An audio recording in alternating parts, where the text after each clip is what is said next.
Hello, नमस्कार everyone.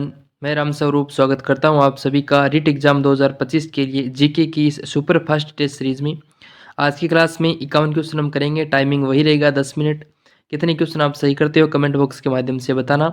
आज की क्लास में अगर कोई दोस्त 42 यानी कि 42 प्लस क्वेश्चन कोई सही करेगा तो उसका एक अच्छा स्कोर रहेगा और अच्छी तैयारी मानी जाएगी। तो क्लास को एंड तक पूरा देखना, आने वाले सभी प्रतियोगी परीक्षा के लिए ये सारी क्वेश्चन बहुत ही महत्वपूर्ण है।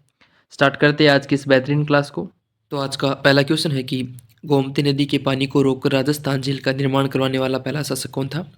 तो ये राजसमंद की झील है और जिसका निर्माण महाराजा राज सिंह के द्वारा करवाया गया था। इसके अलावा अगर हम बात करते हैं तो राजसमंद झील के किनारे ही घेवर माता का मंदिर बना हुआ है, जो कि एकमात्र बिना पति के सती होने वाली महिला है। इसके अलावा अगर हम बात करते हैं राजसमंद झील के किनारे, तो यहीं पर राज प्रशस्ति बनी हुई है। 25 शिलालेखों पर बनी हुई सबसे बड़ी राज प्रशस्ति वो कहाँ है? तो राजसमंद झील के किनारे है। किसके द्वारा निर्माण करवाया गया राजसमंद झील का? तो महाराणा राज सिंह द्वारा। नेक्स्ट है जल झूलनी एकादशी का मेला बढ़ता है, तो चित्तौड़गढ़ में बढ़ता है जल झूलनी एकादशी का मेला।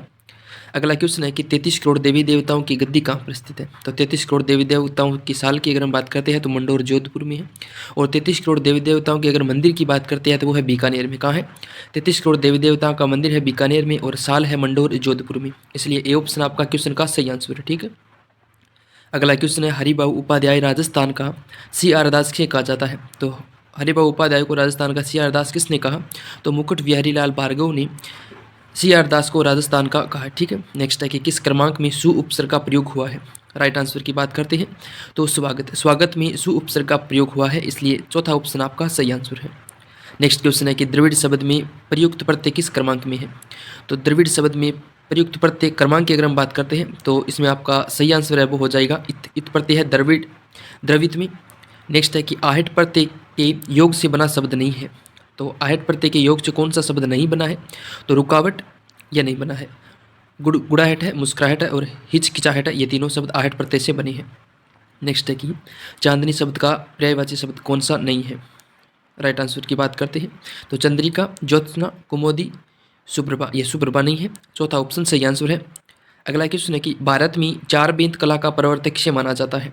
करेक्ट आंसर की बात करते हैं तो भारत में चार बेंत कला का प्रवर्तक माना जाता है अब्दुल करीम खां को।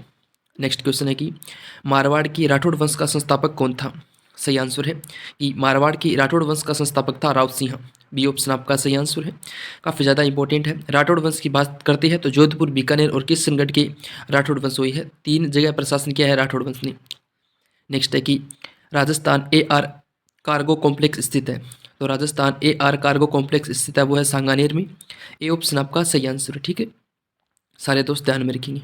अगला क्वेश्चन है कि पतंग शब्द का अर्थ द्योतक शब्द नहीं है। तो पतंग शब्द का अर्थ द्योतक शब्द कौन सा नहीं है? सारे दोस्त कमेंट के माध्यम से बताएंगे। इसका जवाब आपको कमेंट बॉक्स के माध्यम से बताना है कि सही आंसर क्या होगा। अगला क्वेश्चन की हम बात करते हैं तो नेक्स्ट क्वेश्चन है कि विरोध करना अर्थ के लिए कौन सा मुहावरा उपयुक्त है? तो विरोध करना अर्थ के लिए मुहावरा उपयुक्त है वो है सिर उठाना। सिर उठाना यानी कि विरोध करना। नेक्स्ट है कि अचानक घबरा जाना अर्थ के लिए मुहावरा है। तो अचानक घबरा जाना इसके लिए प्रयुक्त मुहावरा की बात करते हैं तो हाथों के तोते उड़ना, अचानक घबरा जाना। नेक्स्ट है कि कौन सी परियोजना राजस्थान, मध्य प्रदेश, गुजरात तथा महाराष्ट्र की संयुक्त परियोजना है? तो राजस्थान की परियोजना इसमें पूछी है तो राजस्थान की एकमात्र वो है सरदार सरोवर परियोजना। कहाँ कहाँ इसका पानी आता है? तो आपका इसमें राइट आंसर होना चाहिए बाड़मेर। और बाड़मेर के अलावा बात करते हैं तो बाड़मेर के अलावा दूसरा जिला हो जाएगा जालौर। ठीक है, जो कि राजस्थान की संयुक्त परियोजना है सरदार सरोवर परियोजना। नेक्स्ट है कि हनुमानगढ़ को पृथक जिला कब बनाया गया? तो जुलाई 1994 को हनुमानगढ़ को पृथक जिला बनाया गया। अगला क्वेश्चन है कि राजस्थान में सर्वप्रथम नगर पालिका की स्थापना कहाँ और कब हुई? तो माउंट आबू 1864 को। राजस्थान में सर्वप्रथम नियुक्त राज्यपाल का नाम क्या था? तो सरदार गुरुमुख निहाल सिंह थे राजस्थान के प्रथम राज्यपाल नियुक्त।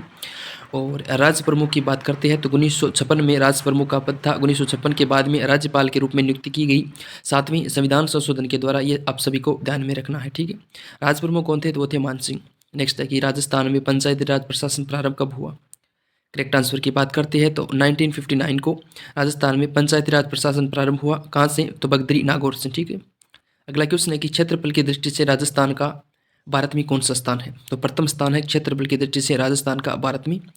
अगला क्वेश्चन है कि राजस्थान की पश्चिमी सीमा जो अंतर्राष्ट्रीय है इसकी लंबाई कितनी है? तो 1070 किलोमीटर है। कुल 5 जिलों के साथ राजस्थान की अंतर्राष्ट्रीय सीमा लगती है। अगला क्वेश्चन है कि स्मृति वन कहाँ विकसित किया गया? तो जालाना जयपुर में स्मृति वन विकसित किया गया। नेक्स्ट है कि सेवन किस प्रकार की वनस्पति के अंतर्गत आता है? तो सेवन एक प्रकार की घास है। सेवन, दामन, करड़ ये जैसलमेर की प्रमुख घासें हैं। तीसरा ऑप्शन आपका सही आंसर है।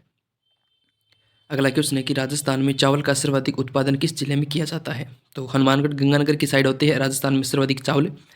तो नेक्स्ट क्वेश्चन है राजस्थान की बारहमासी नदी कौन सी है? करेक्ट आंसर की बात करते हैं तो चंबल। चंबल और माही ये नदियां हैं जो राजस्थान की बारहमासी नदियां हैं। अगला क्वेश्चन है कि गोगा जी के गुरु कौन थे? राइट आंसर है गुरु गोरखनाथ जी। गुरु गोरखनाथ जी थे जो गोगा जी के गुरु थे, इसलिए ए ऑप्शन सही है। नेक्स्ट क्वेश्चन है कि सागरी प्रथा से क्या तात्पर्य है? राइट आंसर की बात करते हैं तो बंधुआ मजदूर। बंधुआ मजदूर को ही सागरी प्रथा कहा जाता है। तीसरा ऑप्शन सही आंसर है। शुरुआत 1961 को। नेक्स्ट है कि राजस्थान में हस्तशिल्प डिजाइन व विकास केंद्र कहाँ पर स्थित है? तो राजस्थान में हस्तशिल्प डिजाइन एवं विकास केंद्र स्थित है जयपुर में। नेक्स्ट क्वेश्चन है कि हवन करता हाथ बढ़ने नामक कहावत से क्या तात्पर्य है? तो भला करने पर भी बुराई मिलना, हवन करता हाथ बढ़े कहावत का तात्पर्य है। तीसरा ऑप्शन सही आंसर है। नेक्स्ट है कि लांगोरिया नृत्य किस मेले की प्रसिद्ध लोक नृत्य है? तो केला देवी। केला देवी करौली आपका सही आंसर है। यहाँ पर लांगोरिया लोक नृत्य प्रसिद्ध है। दूसरा ऑप्शन सही है। नेक्स्ट है कि राजस्थान भाषा में पातल पीतल की रचना किसने लिखी? तो कन्हैयालाल सेठिया। कन्हैयालाल सेठिया की रचना है पातल और पीतल। नेक्स्ट है कि किस बोली को बिलों की बोली कहा जाता है? तो बिलों की बोली की अगर हम बात करते हैं तो जिसे बिली बोली कहते हैं, तो ये बागड़ी बोली को बिलों की बोली के नाम से जाना जाता है। चौथा ऑप्शन आपका सही आंसर है। नेक्स्ट है युद्ध में जाते समय सेनाओं द्वारा किस रंग की विशेष पगड़ी पहनी जाती थी? तो युद्ध में जाते समय केसरिया रंग की पगड़ी पहनी जाती थी राजा के द्वारा। राजस्थान चित्रकला का सबसे पहले वैज्ञानिक विभाजन किसने किया? बहुत ही बेहतरीन क्वेश्चन है।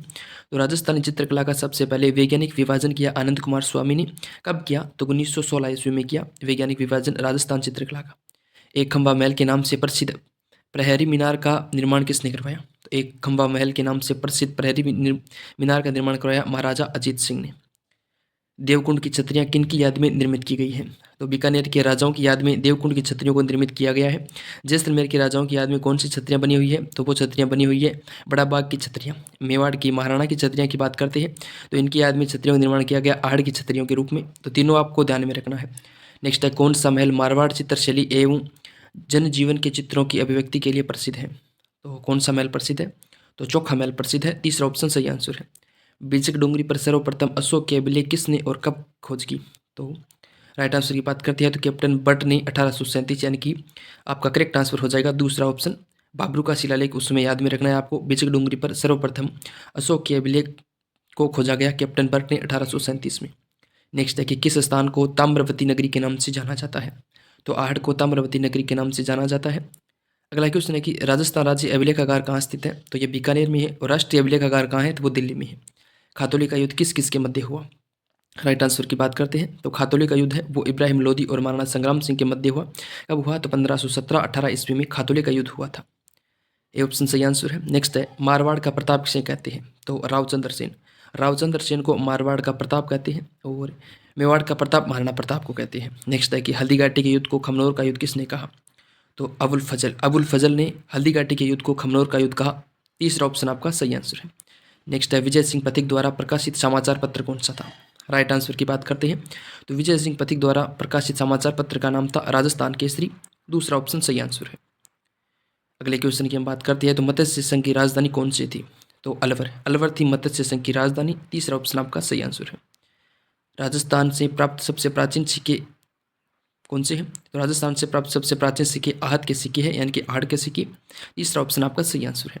नेक्स्ट है कि अरबी फारसी शोध संस्थान कहाँ स्थित है? तो टोंक में है अरबी फारसी शोध संस्थान। नेक्स्ट है कि किस क्रमांक में अंतस्थ वर्ण नहीं है? राइट आंसर की बात करते हैं तो अंतस्थ वर्ण है वो पै नहीं है, बाकी सारी अंतस्थ वर्ण है। किस क्रमांक में? तत्पुरुष समास है। तो तत्पुरुष समास की बात करते हैं तो आपका करेक्ट आंसर शिवार्पण। शिवार्पण पे तत्पुरुष समास। क्रमांक में बद उपसर्ग नहीं है। तो बद उपसर्ग नहीं है तो बदनाम में है, बद हजमी में है, बद किस्मत में है, लेकिन बदस्तूर में बद उपसर्ग नहीं है। ठीक है, चौथा ऑप्शन सही आंसर है। और नेक्स्ट क्वेश्चन है कि किस शब्द में उपसर्ग नहीं है? किस शब्द में सु उपसर्ग नहीं है? तो इसका जवाब आप सभी को कमेंट के माध्यम से बताना है कि सही आंसर क्या होगा। बाकी मस्त रहो, खुश रहो, लगातार इसी प्रकार मेहनत करते रहो। और दोस्तों एक रिक्वेस्ट है कि दोस्तों वीडियो को जरूर लाइक कर देना, चैनल को जरूर सब्सक्राइब कर लेना ताकि मैं भी बेहतरीन तरीके से मेहनत कर सकूं। मिलते हैं नेक्स्ट क्लास में, तब तक के लिए नमस्कार। जय हिंद, जय भारत।